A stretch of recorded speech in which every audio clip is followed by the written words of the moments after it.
না, এই পথনাটিকা শুধু 100 নম্বর ওয়ার্ডেই হচ্ছে না, এটা আমাদের টালিগঞ্জ থেকেই করা হচ্ছে সেন্ট্রালি।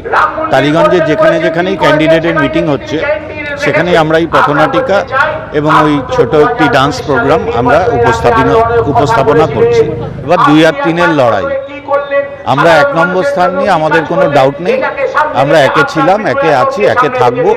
2 আর 3-এর লড়াই হচ্ছে কে 2 হবে কে 3 হবে। অবশ্যই এই সামাজিক প্রকল্পগুলো মানুষকে নাড়া দিয়ে গেছে। মমতা ব্যানার্জির যে সমস্ত প্রকল্প, আজ লক্ষ্মীর ভাণ্ডার, আজ খাদ্যসাথী, আজ স্বাস্থ্যসাথী, বার্ধক্য ভাতা, বিধবা ভাতা, সবুজ সাথী, এগুলো পশ্চিমবঙ্গের মানুষকে ভীষণভাবে উপকৃত করেছে এবং সেই জন্য তারা তৃণমূল কংগ্রেসকেই আবার ক্ষমতায় আনবে, তৃণমূল কংগ্রেসকেই ভোট দেবে। মানুষ এই অঞ্চলে, এগুলো কলোনি অঞ্চল, এখানে একটা বামপন্থী ভোট রয়েছে, আমরা এখনো জানি।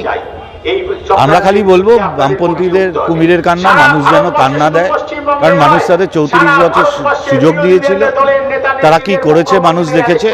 আর এই 11 বছরে মমতা বন্দ্যোপাধ্যায়ের সরকার কি করেছে মানুষ দেখতে পাচ্ছে। তাই মানুষকে নতুন করে বোঝাবার কিছু নেই, বলার কিছু নেই, মানুষ সব জানে, মানুষ সব বোঝে।